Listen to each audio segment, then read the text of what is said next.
School of Theater and professor of theater here at George Mason University. I use he, him pronouns, and it's a pleasure to welcome you to the last of this academic year's conversations with BIPOC theater artists engaged in explorations of race and power in their work as playwrights, dramaturgs, directors, designers, scholars, and activists. We've been honored to engage in these conversations with some of the country's clearest voices at the center of creating anti-racist theater. A few housekeeping items as usual before we begin. The conversation will be conducted in two parts. During the first 40 minutes or so, I'll engage in direct conversation with our guest artists. And during this section, we ask that you keep all cameras turned off and mics muted. For optimal viewing, please keep your cameras on speaker view. Then after about 40 minutes, we'll open up for a Q&A, at which point we welcome you to turn cameras on and remain muted until you speak. For part two, we invite you to shift to gallery view. Please note the conversation will be recorded. The chat is being monitored by our program manager, Nicholas Horner. Feel free to post questions and comments in the chat as well as raising your hand in real time. And finally, we may address topics and ideas containing sensitive material. Let us remember to remain respectful, open, and growth-centered as a community.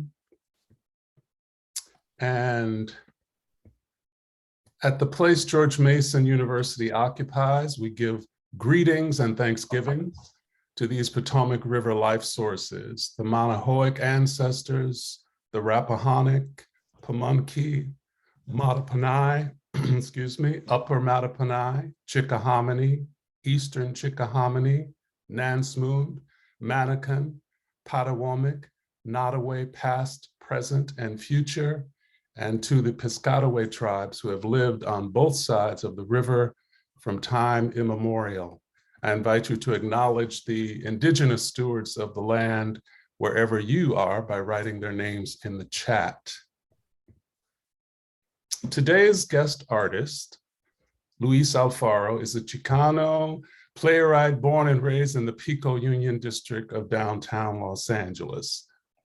He is the Associate Artistic Director of Center Theater Group, the resident theater company of the Music Center of Los Angeles County, home of the Mark Taper Forum, Amundsen Theater, and the Kirk Douglas Theater. Luis's list of accolades include the MacArthur Foundation Fellowship, popularly known as the Genius Award, given to those who demonstrate expertise and exceptional creativity in their respective fields. He has also received the PEN America Laura Pels International Foundation Theater Award for Master Dramatist, the United States Artists Fellowship, Ford Foundation's Art of Change Fellowship, the Joyce Foundation Fellowship, a Mellon Foundation Fellowship, and an Annenberg Artist in Residence for the City of Santa Monica, among many more. He is the only playwright to have received 2 Kennedy Center Fund for New America Play Awards in the same year. Luis spent 6 seasons as the inaugural playwright in residence at Oregon Shakespeare Festival from 2013 to 2019, was a member of the Playwrights Ensemble at Chicago's Victory Gardens Theater 2013 to 2020, a resident artist at the Mark Taper Forum 1995 to 2005, an inaugural member of the Latinx Playwrights Circle of Imaginistas at the Los Angeles Theater Center in 2021, and has worked with the Ojai Playwrights Conference since 2002. His plays and performances include Bitter Homes and Gardens, Pico Union, Downtown, Straight as a Line, No Holes Barrio, Black Butterfly, Jaguar Girl, Pinata Woman and Other Superhero Girls Like Me, St. Jude, The Garden State Part 1, Delano, and Body of Faith. The Greek trilogy of Luis Alfaro, which includes Electricidad, Oedipus El Rey, and Mojada was published by Methuen Press in 2020 and garnered the London Hellenic Prize. His work has been produced by regional theaters throughout the United States, Latin America, Canada, and Europe. Luis is an associate professor with tenure at the University of Southern California, otherwise known as USC. Welcome, my friend. It is a pleasure to be in your company. Oh my goodness. You know, when I pass, I have a feeling that's exactly what they're going to read. So if you could just send it over to the mortuary home soon, No problem. We'll have it ready. Yeah, well, that is an abridged biography too, at best. I've been racking my brain trying to remember the first time we met, and I don't know whether it was, you know, at Modern Times Bookstore in San Francisco reading poetry or at the club, but we probably both had a lot more hair. Do you remember when our paths first crossed, Luis? I'm thinking it was either at Highways Performance Space in Santa Monica, or it was definitely at Modern Times in San Francisco. You know, big admirer of you and Brian Freeman and the gang. And, you know, so we all came up through the same circuit, you know, if you think about it, you know, I spent 10 years in the poetry world, and then another like 15 years in performance art. And then just by accident, I fell into theater. So, you know, I've run through a lot of different disciplines, although, you know, they're all kind of the same thing if you think about it, right? Yeah, yeah. I mean, they're all focused on storytelling. That's right. And, you know, it's no secret, as you mentioned, the work of Pomo Afro Homos, that my theatrical career was launched by scripting and performing stories inspired by autobiography. But I think all of us bring our culture, identities, histories, herstories into our artistic work. So I'm always interested in how life experience informs creative practice. Tell us a little bit about the communities that you've inhabited and how they may have influenced, grounded, nourished, or challenged you, and how those communities and experience inform the stories you tell. Well, I mean, that is the essence of who I am, right? I was born and raised in downtown Los Angeles, one of the most urban and interesting places to be born in. I was raised in abject poverty, which was a hard thing to say for a long time, to two farm workers from the Central Valley of California. So, you know, we have a joke in my family that every summer my father would say, "We're going on vacation." We'd go, "Yay!" And then we'd go to Delano to pick grapes and cherries. So, you know, we fell for it every summer, right? But I think it was, you know, being raised not only as a farm worker family, but being raised also as a political family. So, you know, I am Mexican, American, Chicano, as we say, which is a politicized Mexican American. And we were born into the United Farm Workers, Cesar Chavez and all of the movement. So when I was young, one of the things I always remember my father saying, which is, "We bring to light that which is in the dark." And what a great thing to hear as a young kid who was journaling as a little boy, right? We bring to light that which is in the dark. So I came to art as a means of creating social change. I really didn't see art as a viable way of living. And I also didn't see it as something that had sort of beauty attached to it. I saw it as an opportunity to be able to do something about the condition, not just of my people, but of my own life, right? So I think that to some degree, I think a lot about my early days of art making were actually, I worked for the largest union in the country, SEIU, Service Employees International Union. I was a cafeteria worker representative for the LA Unified School District, which has 10,000 cafeteria workers. Wow. So, you know, it was a lot of people. I ran an AIDS hospice in South LA, Slauson and Crenshaw. So, you know, I did a lot of different, what I would call the beginnings of doing what I think of as the emotional work, right? So I think that I am in the business of feelings. That is what art is for me, right? That I write in the world of emotion. I write through inside of characters who are feeling something, who are in the active process of. So that container for feelings started early when I was in sixth grade, because I was one of those obnoxious kids who read every book I could get my hands on. I read a book called The Long Loneliness, which is so perfect for an obnoxious sixth grader, by a woman named Dorothy Day, right? She was a rich socialite in New York City who gave up all her money to start the Catholic worker soup kitchens. But I was so fanatical as a child that I said to my parents, I must go live at the Catholic worker. So they let me live at the Catholic worker for a week, you know. So I think it was those kinds of experiences of politics and social work and all of that. And I was raised very Pentecostal. That's the other thing that's really essential. Really? Okay. Yeah, I was raised in a religion called apostolic, which is Yeah.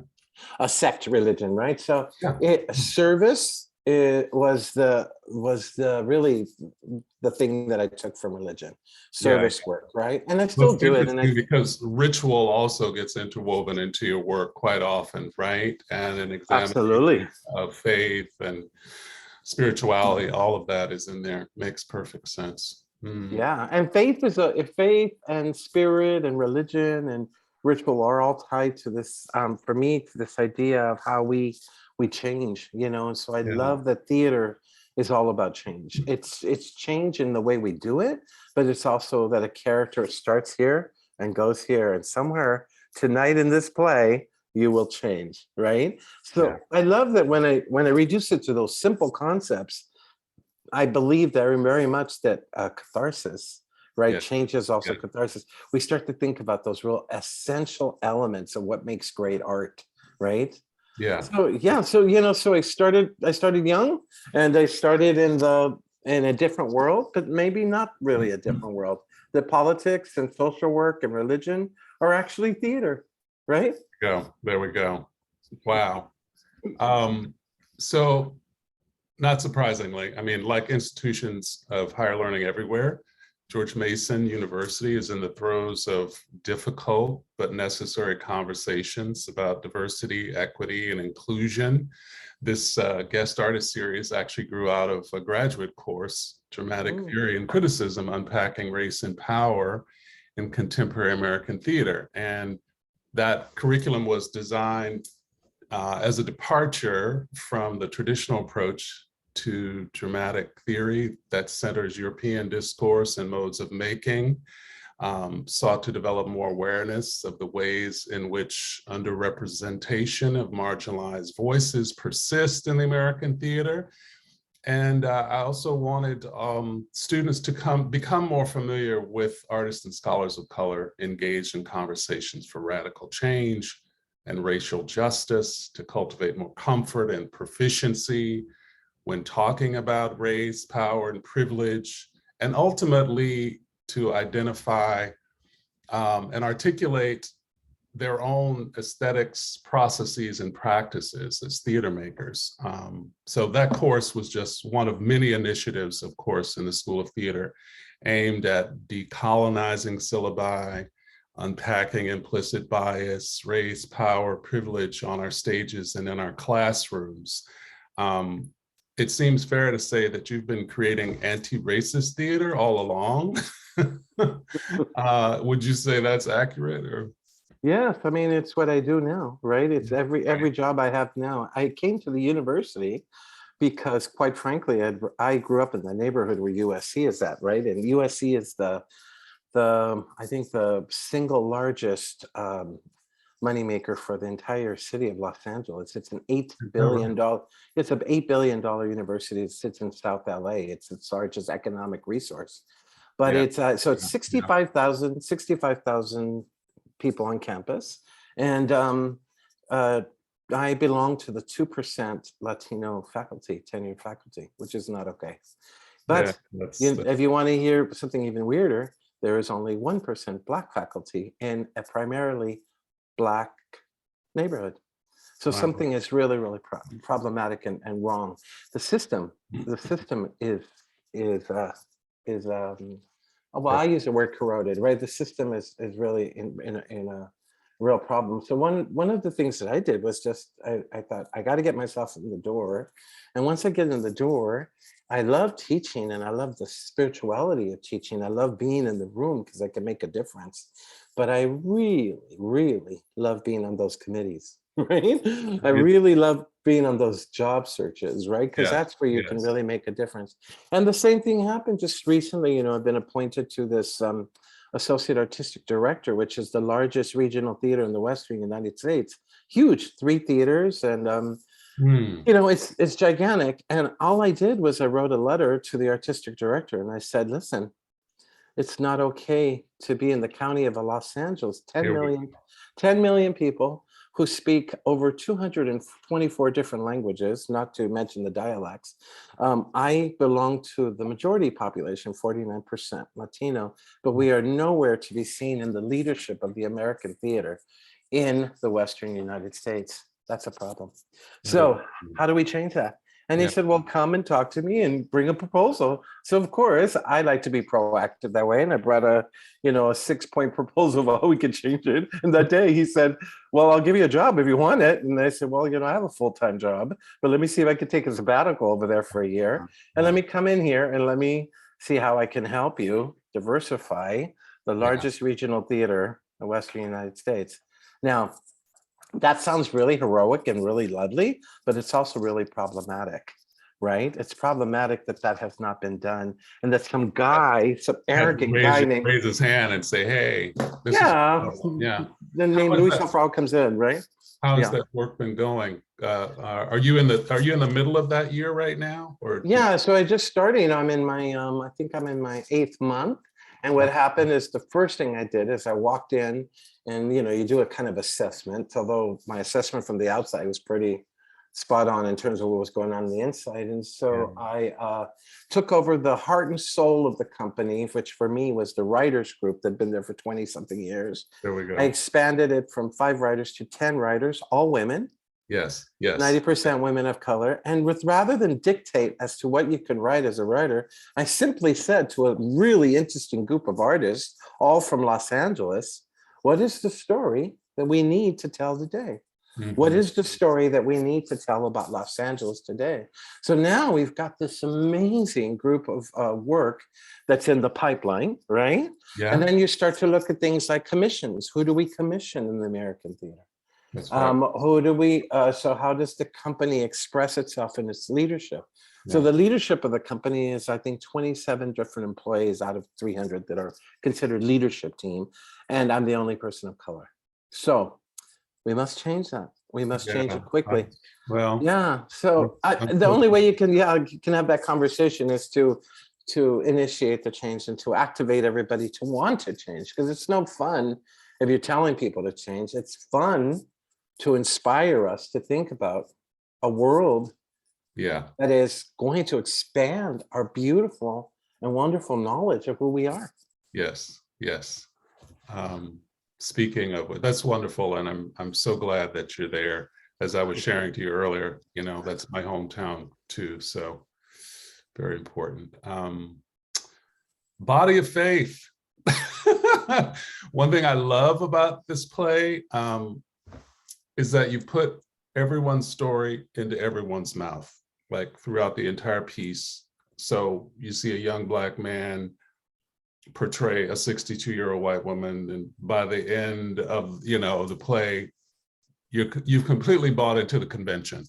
I mean, but it allows us to recognize that thing, right? That human thing in each of us. And I just wonder, this play was commissioned by Cornerstone Theater and the Lesbian Center in LA, 2003.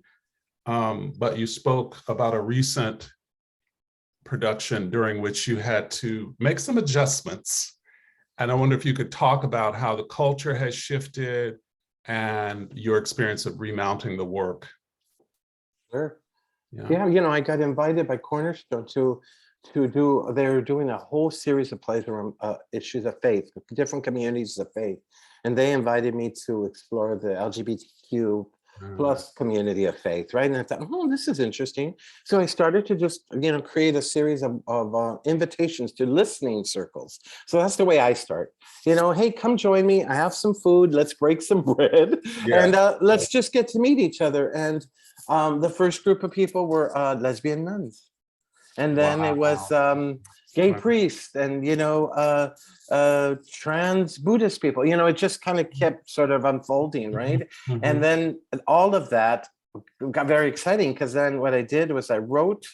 I said to everybody, I'm gonna take all these things that you've said, and I'm gonna put them into monologues, and I'm gonna give you the option to sit with me and edit these. So I'm not gonna take the material from you. We're gonna do this together. And then I said to Cornerstone, usually we hire actors for this, but we should have the people whose stories they told be on stage.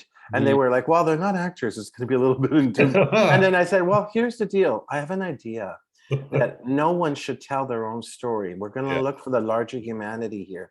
Yeah. So the young Black activists will be doing the 70-year-old Jewish lesbian story, and there'll be a witness box so you can see your story being told and the actual person who told that story on stage, right, witnessing their story. And in some way I was digging for a kind of larger humanity here, right?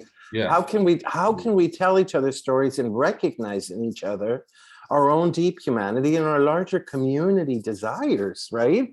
So that's what for me was such a joy about that play. But then I did it last semester with students, and the students don't call themselves gay and lesbian now, at least in LA. They call themselves queer or non-binary. Right. A lot of the students self-identify as bi. So, and then there's a large community of trans students. So a lot of progression has happened, right? The language of the play, although was authentic to the people who spoke it, needed to change. So about, I would say half the play was revised with the current, participants in it. So I was able to talk about issues that now the next generation could own, that's their issue, right? And a lot of it has to do with transition, right? It has a lot to do where people are at in the culture. We've come a long way. But it was interesting because, students, forgive my French, didn't want to say the word dyke, for instance.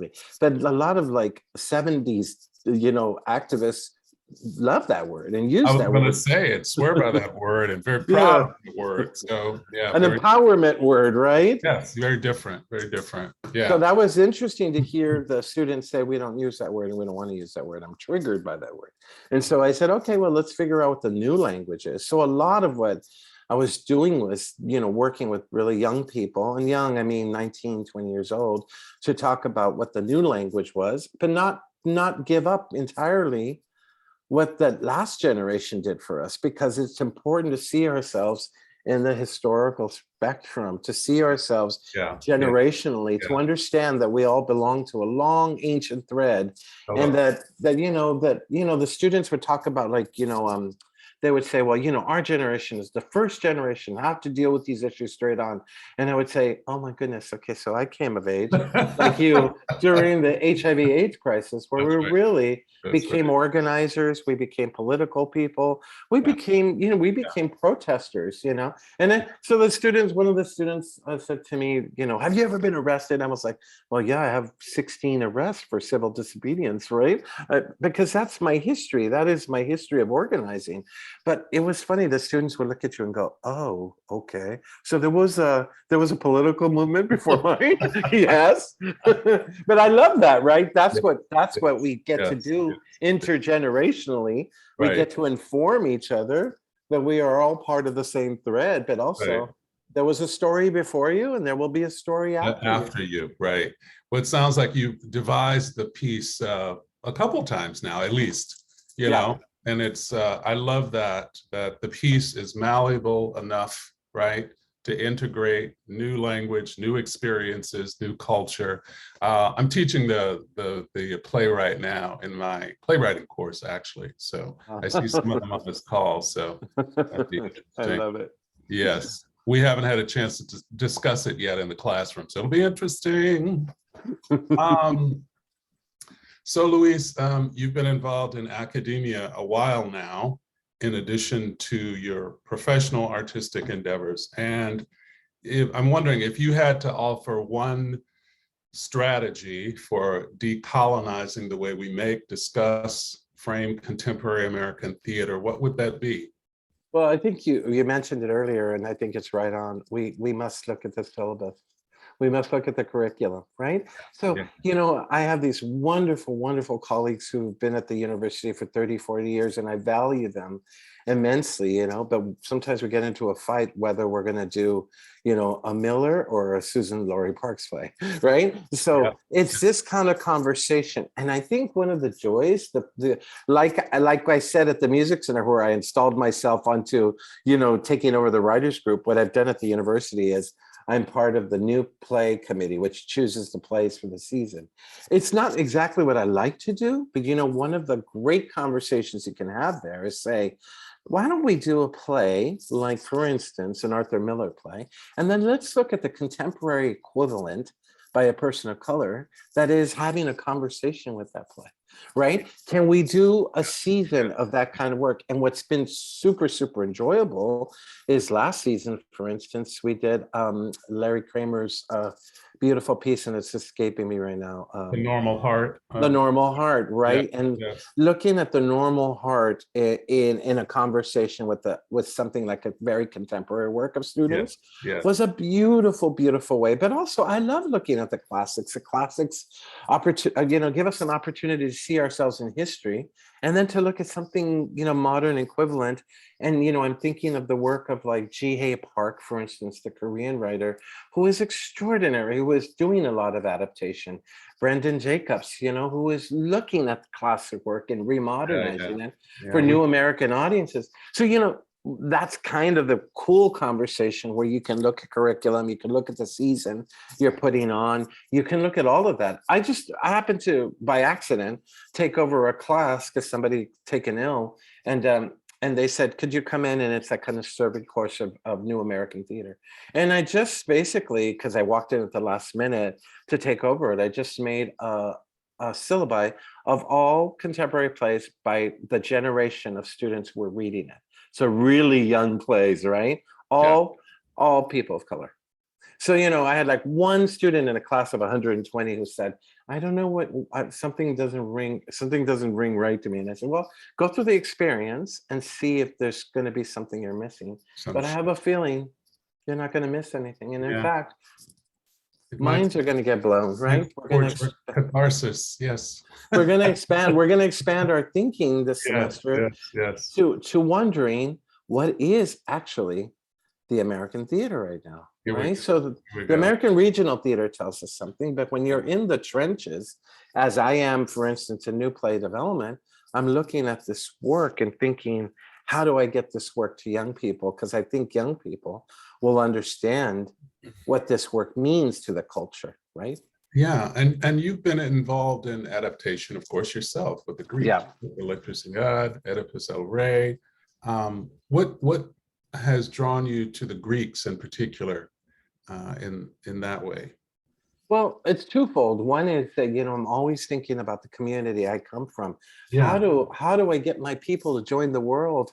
Sometimes we see ourselves very limited because we for instance, in popular culture, Latinos are like all but erased. We have so little representation. And when you see us in the mainstream in film and television, we're murderers, we're rapists, or we're in service.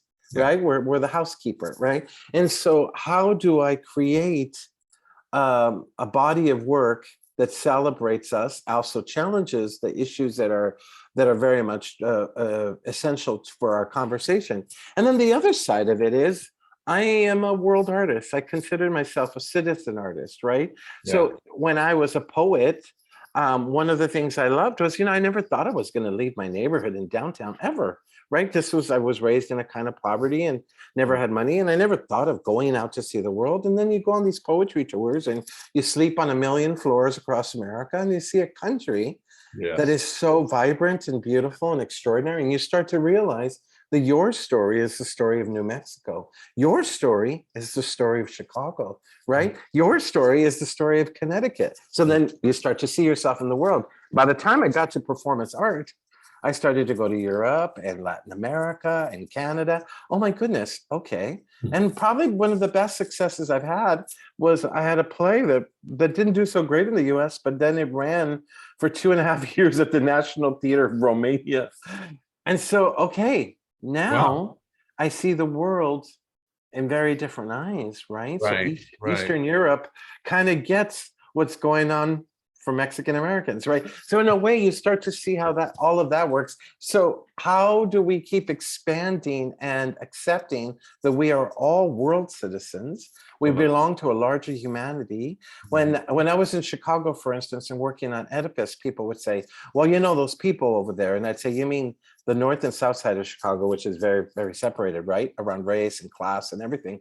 And I'd say, until Chicago sees itself as one city, we will not talk about those people, but we will say our children are dying in Yeah. large numbers Mhm. in gang warfare. When that is my child, when the young man on the south side who's been shot, is my child, then I'm going to make a difference. Then I'm going to enact change because that is my child. Well, So how yeah. do we see ourselves part of a larger family so that Yeah. we want to be active in the making of our world, right? That's Yeah. different. Yeah. That's familial, that's exciting because it makes me feel that our investment is different. So if I see myself as a world artist, I start to invest differently in the way I make the work. In the And menu. the Greek trilogy was a great way to go from Pico Union to the world. It was wonderful. Wonderful. Yeah, we just finished a production of Brandon's Everybody I love here. that play. Yes. Yeah, yeah. Um, so I could go on, but I want us to have an opportunity to solicit questions from folks. So one more question, and then I'll open it up for the Q&A. Who is creating theater that inspires you, past or present, and why? What a great question. Well, I always start with the mentors, right? So Yeah. my mentor was a woman named Maria Irene Fornez, Oh, who love was her stuff. so the Well, great Cuban playwright. In fact, I'm going up to San Francisco this weekend because there's a celebrated production at a contemporary theater in San Francisco called Fefu and Her Friends, which is oh, a landmark play. So, yes. Irene really changed the course of my life. But I'm really in love with new plays. That's really where I put my energy. Yeah. And I would say that my favorite play last season was a play by a woman named Erica Dickerson. I haven't met her. I don't know anything about her other than I read a brilliant play called Colored Wada, and it's Cull, right? And it is about the water crisis in Flint, Michigan. 5 generations of a Black family, all female, Yeah. and it is an extraordinary piece of work that, in some ways, is in conversation with Ntozake Shange's For Colored Girls. It Wow. is a powerful piece. And then I saw a musical right before the pandemic. And sorry, shut everything down, call it Strange Loop, which is finally opening on Broadway. And I just loved Yeah. everything about it.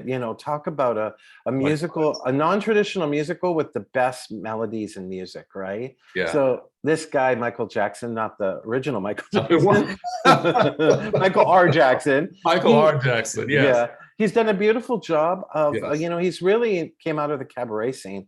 So, you get that sense of a beautiful song talking about really difficult stuff to Really talk about. difficult things. Yeah. Identity. Yeah. I saw it. There was a production of it at Woolly Mammoth here Oh, great. last year. Oh, amazing. Yeah, I was blown away.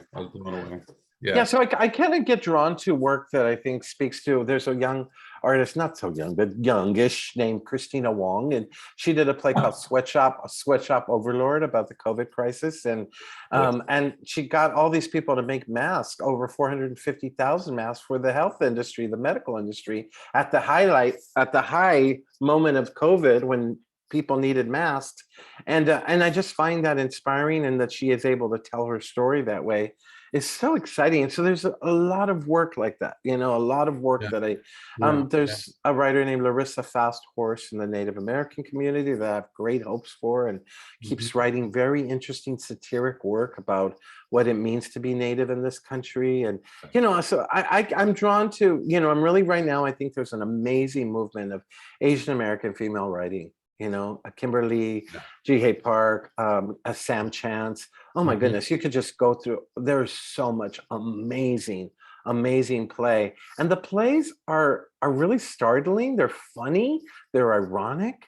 They're really fantastic. I enjoyed so much in my class. I've been teaching now for the last 3 semesters a play called The Chinese Lady by Lloyd Suh. And it's the story of the first Chinese lady in the United States, supposedly, right? And she was on the true story of how she was on display, bought by Ringling Brothers and put on display. Okay. And she would walk around with bound feet and eat a little and show you how to use chopsticks. It's very, very interesting narrative about how we perceive and how we become part of a culture. So I get excited about plays like that. I get excited about plays that push at a narrative and are really creative in the way they imagine themselves. And I just produced a play here in Los Angeles called Alma by a young writer named Benjamin Benet, and he's still at Yale. He's finishing his last semester. So that's how young I want to be. I want to launch him, into the professional regional theater. And then I just produced Jeremy O. Harris's play, Slave Play, which is a really hard play. Funny play, a triggering play, a traumatizing play, all of those things. Yeah. And I think of it as kind of like dangerous theater, right? It's totally dangerous, but Strange Loop is dangerous too. It's a musical, but it goes some places, Yeah, actually, Slave Play was part of the curriculum of the graduate course I was talking about earlier. Yeah, fantastic, and he's a wonderful man. Jeremy knows exactly what he's doing. Yeah. He knows that he's provoking you, and provocation. Provocation these days is very hard, right? We don't take it very well, but he's intelligent enough to know that what he's doing is he's really challenging not the people but the systems at play, and that's really, really important. Wow, thank you, Luis. Beautiful. Thank you. I am going to invite our audience to turn their cameras on at this point and to switch to gallery view, and we will engage in conversation with you. I will stop dominating your time and and intelligence. I guess the great way is to put up a virtual hand, and I'll try to recognize you, or put up a real hand, or write something in the chat, and I will recognize you as quickly as I can. I love that there's somebody named the Zoom user. That's the perfect title for a Zoom user, yes. I love it. Don't be afraid of me, folks. I'm like the kindest person in the world. Totally. I think everyone is just sort of taking it in, letting all the information, wash over us and integrate it. So when it's fine, the silence is fine. Nicholas, your hand is up. Just a thought. This conversation inspires resistance to monolithic thinking. It's really, you mentioned, I love Strange Loop. I also love Fefu and Her Friends. I teach that play. I think it's a brilliant play. But I think that what's so brilliant about it, and what's so brilliant about this conversation, is that resistance to thinking about place as singular or limiting or trapping. I'm very interested in the intersection of place here, and what that means. Certainly not in the literal locality sense. So I just wanted to say thank you. Thank you for giving voice to that resistance. It is a resistance. And as you frame it, it's a resistance to the system. It's not in direct conflict with people unless they participate in the system. Well, I love No. people. I love humans. I course. love all humans. Because I'm religious, right? I mean, I'm not a religious practicing person, but I was religious. I came of age in religion, right? And I believe very much in the power and in the potential and the possibility of all of us to evolve and to become better people, right, in our lives. I know that I am, right? I love this notion of place because I think of environment a lot of times, sometimes literal, right? The literal environment. When I write in my playwriting classes, I ask the students to write the temperature of the room. I asked them to talk about how small or how big the room is, because that kind of expression is going to change the ideas in the space. And it is really interesting to me when a young writer comes in and they're trapped in small rooms. Now, what happens if this actually takes place outside, for instance? So we have been conditioned to write living room, kitchen, and porch plays, right? But what happens if, for instance, I'll give you a great example. I had a student who was from Hawaii, who was writing about Hawaii, volcanoes, land colonization, right? But it all takes place in the kitchen, a very cramped little kitchen.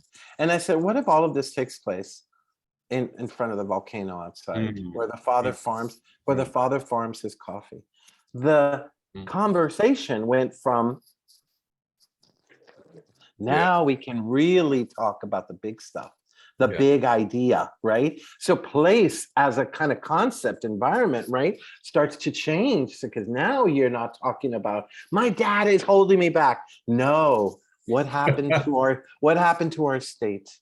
What happened to our history? What happened to our country, right? Then you can have bigger conversations. I'm excited about that. I love the epicness of what happens when you free yourself into that kind of writing. And I think that really, truly, writing the Greeks allowed me to do that. I stopped thinking about, I always, follow a character because I think I'm writing love stories in the Greeks, right? Jocasta and Oedipus and Medea and Jason and Electra and her father, right? They're all love stories, truly, right? But I really want to write about something bigger. I want to write in Electra, I'm writing about this inability of us to forgive one another, right? Such an old concept. But the reason we have so much violence is this fear that makes us act, right? And then in Oedipus, I'm really writing about the prison system. So more than half of all young men in this country who have gone to a state prison will go back at least once in their lifetime. The recidivism rate, the return to prison rate. Why are our young men going back to prison, right? Is that where the new kingdoms are? Is that where they feel most safe, right? So then Medea, my Medea, is the story of an undocumented woman who travels from southern Mexico to the southern border, right? So what I'm really writing is the old Medea in a new way. So more than half of all women who cross the southern border into the United States, undocumented, are assaulted, usually sexually assaulted, by the military, the narcotraficantes, as we call them, the drug traffickers, right? So what a terrible price to pay for your freedom. Yeah. So these are big questions. And I could write about Medea being angry and sort of jealous, but rather I would like to write about the trauma that women go through in our country. So I work, for instance, I work at a theater where we just proposed a season of all men, and we got in a lot of trouble for it. Rightly so. Next season, we're doing a season of all women. But I think what it really kind of a pop for me was the majority of people who buy tickets for theater in America are women. And we keep ignoring them on Broadway. We ignore them off Broadway, and we ignore them in the major regional theaters. They're not the majority of the stories that we hear. Why is that? Right? So these questions of place, as you beautifully stated, Nicholas, this question of environment starts to raise big, gigantic, larger issues. I love that. I love the epic conversation that we can have. So now I want to move to like Trojan women, right? I want to go farther. Right? Fantastic. Love it. Thank you for that. And also for the acknowledgement that place is about the size and the external, but also the interior life. That's beautiful to hear, the interior consideration of place. So thank you. Well, we are all containers of a lot of feelings. I'm looking at this room, and everybody contains a lot of emotion. We are the canvas, right? We hold our stories, we hold our legacy. Everything is here. As artists, we understand this, and we are containers. As teachers, as professors, we understand this. We cradle our students' feelings, right? As an artistic director of a theater, I am cradling the subscribers' needs and wants towards wanting to see themselves, but Yeah, also wanting to see the future, right? See them evolve, see them I grow. want to dream forward with you, Yeah. right? I want to dream forward with you. I want us to create the next generation of our expression, of our possibility. Yeah. And as you talk too about that thread, the history, you know, that we That's stand right. on, and those that we are creating history for, those that will come after us too. So other questions, thoughts? I'm checking the chat here. Yes. Kevin, yes. Hello, I'm Kevin Denaire. I'm frozen. Every time I do that, I'm frozen. I just wanted to ask you real quick. I'm semi-familiar with Los Angeles area. I went to school at Cal Arts back in the 80s and 90s. So, but has LA gotten better? Has Southern California gotten better recently? And I'm so happy to see where you are in your position. But I'm just wondering, has it gotten better in terms of marginalization and all the other issues with that? Well, first of all, hello, because I taught at Cal Arts for many years and really enjoyed it. It was a wonderful class. There you go. I was there in '95. LA has become more possible. I will say that. Right. LA has become more possible. We have what seemed like impossible challenge ahead of us. When I first started this writers group, I said to the women in the group, I said, this is the way I mark the success of a group. Who is not in the room with us right now? So we have a large Middle Eastern community that we have yet to sort of really connect with, right? That whose stories are vital to the Los Angeles landscape. We haven't done that work yet. And the other community is we have a large Central American community post, Civil War, dictatorship. So if you think about it, you think about the Salvadorian community in Los Angeles, gigantic. And we have not begun to see the expression of Central American art, which I think is essential to the LA story, to connecting a dot or filling in something that needs to be told. But here's the community that if I were to feel like I had the most successful group in Los Angeles, here's the community that is not represented in my group. And it always scares people. There are 65,000 unhoused, or as we call homeless, people in Los Angeles living on the streets. Yeah. 65,000 is a lot of people. And when I say 65,000, I now do not mean just men. I mean families and children. And this is not a group, as we have learned, that doesn't study. It reads a lot. It reads a lot. It is a representative of a class of people who have been economically forced out of their homes. So as we understand it, you go to stay with the cousin, the sister, the brother, and you sleep on their couch. You wear out that welcome, and then you sleep in your car. And we've just passed a series of laws that don't allow people to sleep in their car. So what happens? You end up on the street. And once you end up on the street, it's really a survival game, right? So this is a health issue. This is a political issue. This is an issue that crosses all of the political lines. So here's the deal. We are at the moment of great possibility. How are we going to deal with this moment, right? This public expression. There's cultural expression. There's this amazing sense of communities, largest communities outside of their native countries, but there's also this issue of poverty and class. And as we know in this country, right, many great American cities are outpricing the middle class. So you see people leave. So I say possible because it feels sometimes like, wow, I live in an area called Koreatown, and I'll just quickly explain that Koreatown is wonderful, but it's the densest neighborhood in the next to New York in the entire United States. So the average American neighborhood has between 9,000 and 12,000 people that live in a square mile. My neighborhood has 47,000 people that live there. Whoa. So that means they're all renters. It's 98% renters. The average income is $32,000 a year. Mm-hmm. and it's mostly service. So at the beginning of COVID, I had this really great idea because I isolated. I have not gotten COVID. I do all the work, right? And so one of the things I did is I said, I'm going to take a walk in the morning at 5 o'clock, and then I'll do a walk at 11 o'clock and avoid humanity in general. Well, I get up at 5 o'clock and everybody is out because Going to everybody's, work. Yeah. well, they're uniform class. Yeah. So they're all wearing the McDonald's outfits and the whole bit, right? And you realize that that COVID hit this neighborhood very hard, and we had an excessive number comparatively to the city. 50% more of the people in these neighborhoods died than in more wealthy neighborhoods, right? Because of just the density alone. So I live in a building with 8 units. The other 7 units all got COVID. So that's not a surprise, right? So possible. What is the possibility here? We always have a remarkable sense of achievement, right? What can we do? Art, culture, we're building this.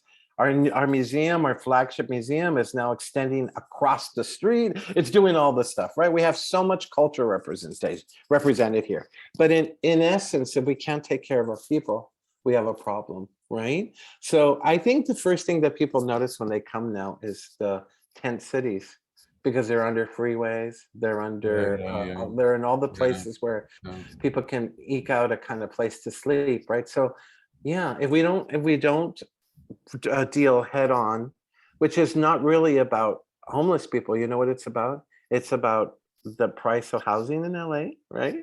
It's the middle class. What are we going to do with the middle class?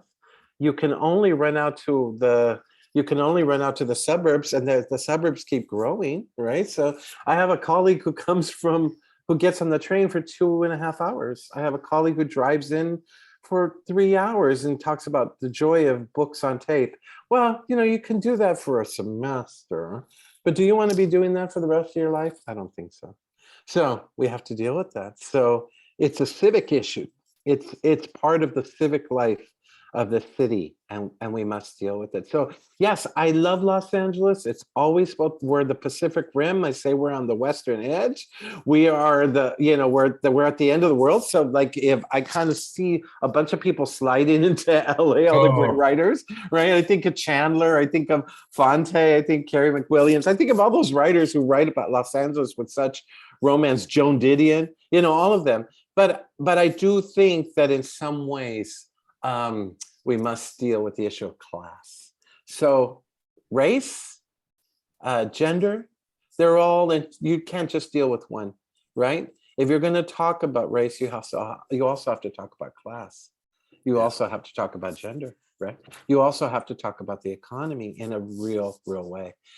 Yeah. So that makes sense to me, and it makes sense in the art that I see and want to see.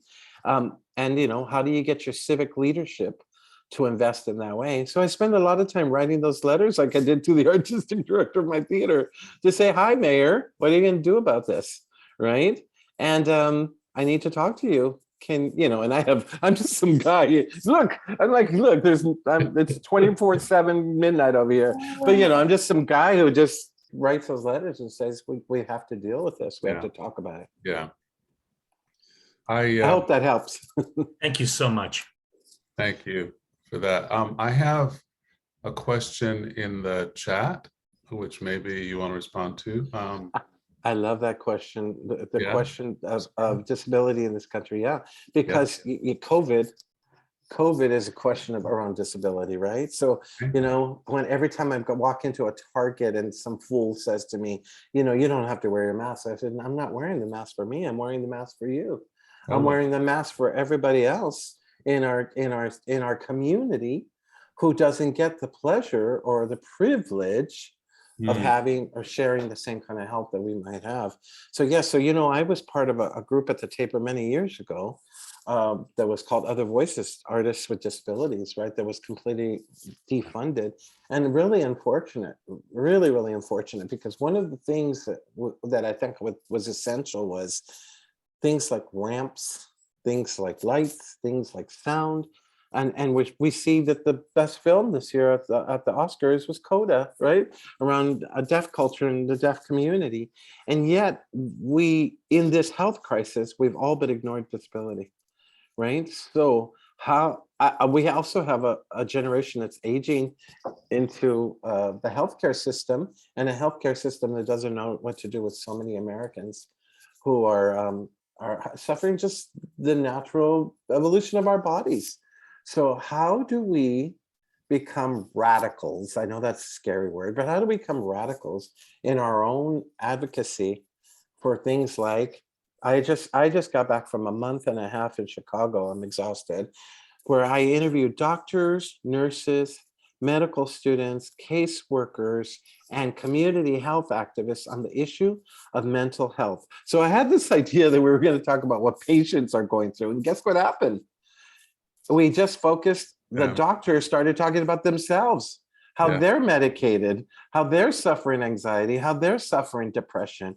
And so immediately I had to switch, because that's what we do as artists. I was improvisational, and we switched, and the medical students were heartbreaking because in Chicagoland, which is a big place, they have a horrible statistic. Every year, at least one medical student commits suicide and is successful in it, kills themselves. Wow. Wow. What is going on in our medical system that is allowing that to happen? And what are we doing to take care of it? So I did a series of 26 sessions where storytelling sessions where I went to different community centers and the Pilsen food pantry where they give out free food, and met people. And, everybody would say, doctors never talk about this. We never talk about holding a patient's hand. In fact, we're instructed not to. So I met an amazing dialysis nurse, for instance, who said, my new practice is I always hold the patient's hand, and I always allot 5 extra minutes, which is a lot in medical sometimes because you're trying to get people in and out. And she said, I always take the 5 minutes with the patient and I put a stopwatch and I say, what are you really feeling right now? What is really going on? Let's get to that. Let's get to the essence of your anxiety, your depression. And she goes, and what I realized almost immediately in dialysis was that most people who are on dialysis don't know how actually sick they are, how progressively sick they are.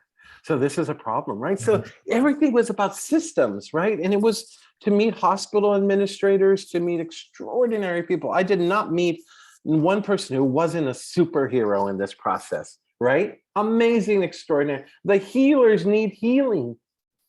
The healers need healing. Listen to that. It's important. How are we going to heal the people that take care of us? And what is it that is making them so sick? Now, we know that COVID is circumstance and it's extraordinary and it's many things, but I think the system was already sick before COVID landed, right? COVID just made the system more stressed.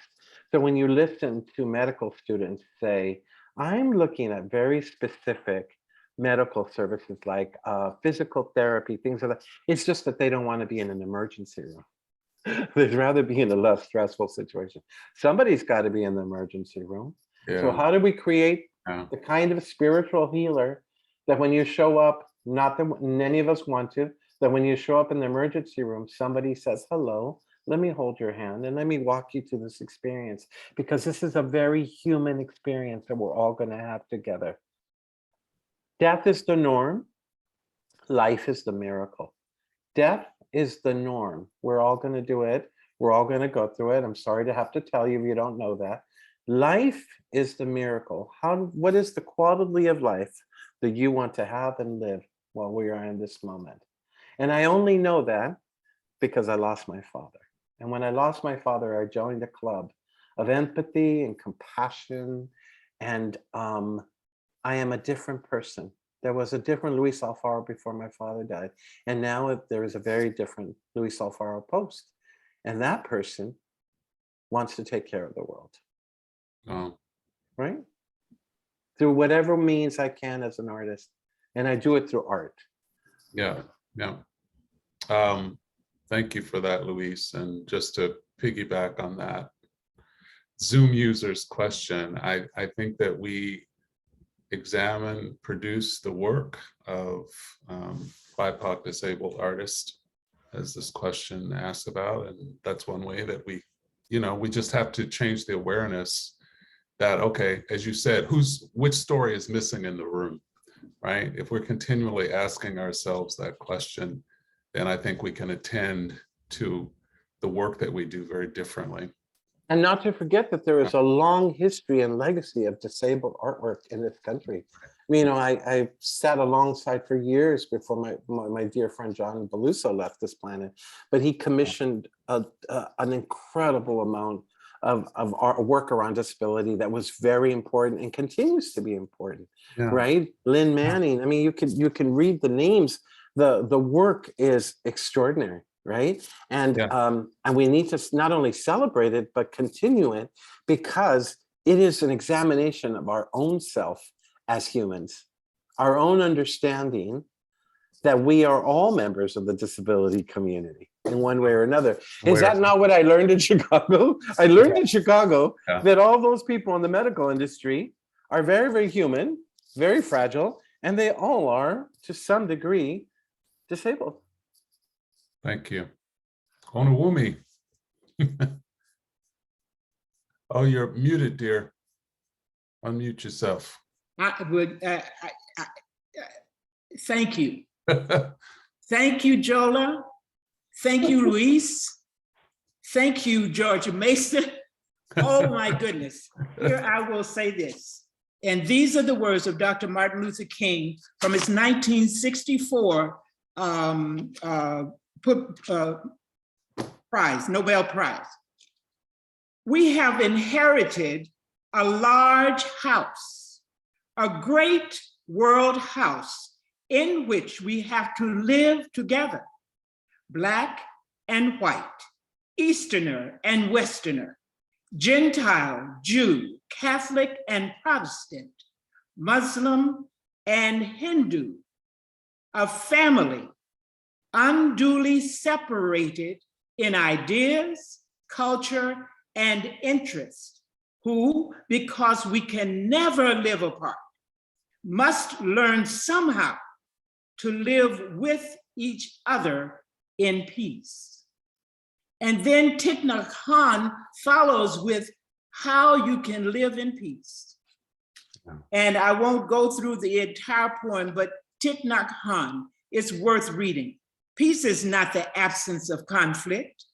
Peace is dealing with conflict while honoring justice. Peace is not the absence of anger. Peace is expressing anger while honoring compassion.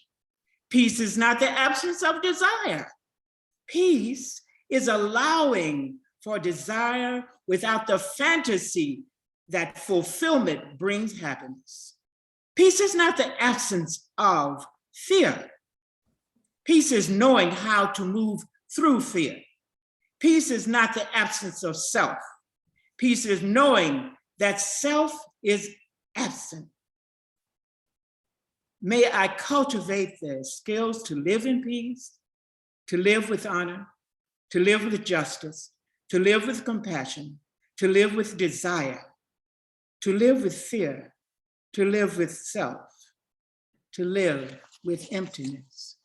And all of these things you have talked about today. Every one of your minutes has covered, has reinforced this.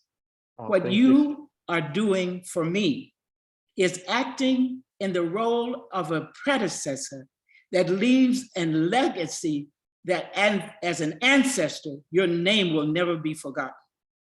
It will never be forgotten. You will never die.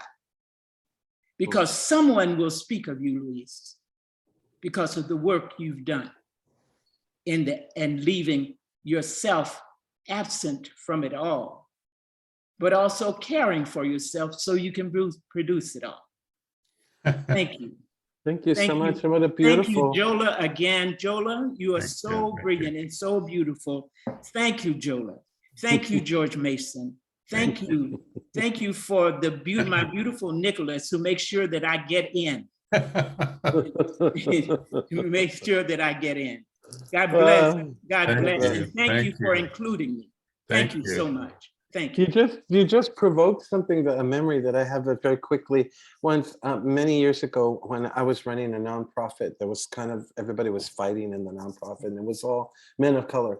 and we were fighting over some government monies. It was ridiculous, really, because there wasn't enough money to fight over, but we were. Right. And I went to visit just by accident the folk singer Bernice Johnson Regan of Sweet Honey and the Rock, who also was an archivist at the Smithsonian. And I got to have like some minutes with her, and I said, "Oh my God, I am in real crisis because we're just fighting so much." And she says, "What's wrong with that?" And I said, "Well, we should be getting along." And she goes, "If the coalition is too small, you all get along. If the coalition is bigger, you're all going to have a little bit of a fight, because what you're inviting is a difference of opinion. Your job is not to be afraid of the conflict. Your job is to reach across the aisle and extend that hand, right?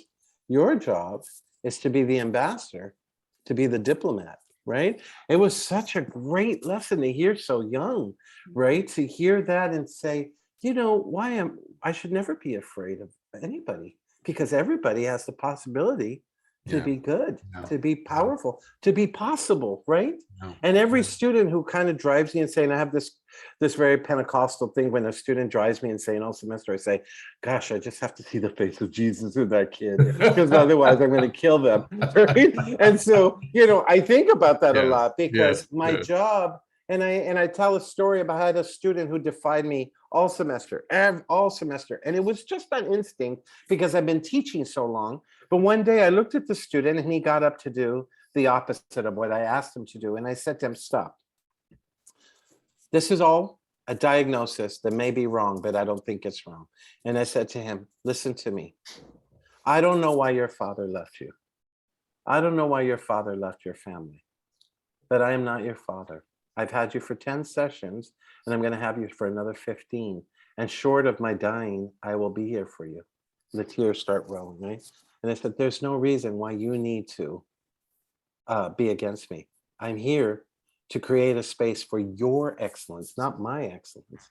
I am here to diagnose what I think you need, and to celebrate what I think you have. That's my only job in the university right now.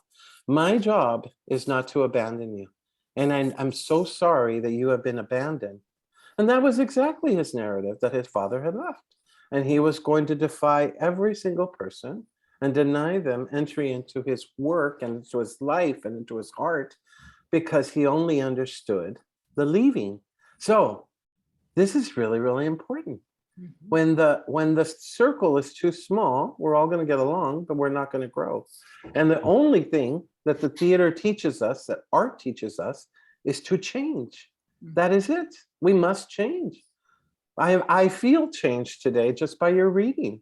I feel changed by the power and the possibility of this room. I always feel that. I feel changed by the experience of what we're doing right now.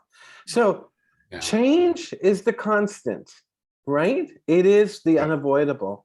But if you have not changed, I think the question might be, why haven't you changed? Whoa. Luis. We who believe in freedom cannot rest. Yes, Miss Reagan. Woo! There we go. We who believe in freedom cannot rest until we make it come. There we go. We who believe in freedom cannot rest. We who believe in freedom cannot rest until we make it come. Beautiful. Beautiful. I didn't know we were going to go to church. Well, I did not know. No, I feel like I've had a religious experience. I have had a religious experience. If religion is founded in catharsis. Luis, it's a pleasure. We just have a few more minutes. I feel like I would be remiss if I failed to mention that one of the most consistent and endearing aspects of your work is certainly the humanity, but also the humor. And yes, and the most mundane moments, right, in our lives are often captured in your work. Your Facebook postings are everything. As our mutual friend, Marty Pottinger says, they've sustained many of us during the pandemic. And I wanted to share one of your recent postings with everybody here in the Zoom room, because it punctuates the end of your recent stay in Chicago, but I think it also illustrates everything we've been talking about in terms of connection, in terms of seeing Jesus and everyone. So you write, as my time in Chicago is slowly ending, I am starting to finally be able to catch my breath. I don't know why I just said that when I have 4 meetings awaiting me starting the next hour, but whatever.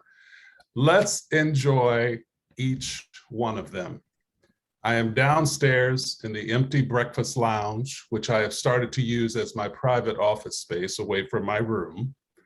My favorite server lady is on duty, and when she sees me, her eyes light up. She says in Spanish, "Don Luis, I never finished telling you the story about my husband," the second one. I demand she take my order first, then I sit, smile, sip coffee, while she waxes poetic about the husband she left back in Mexico, never faithful, and tells me how she married the cook at the hotel.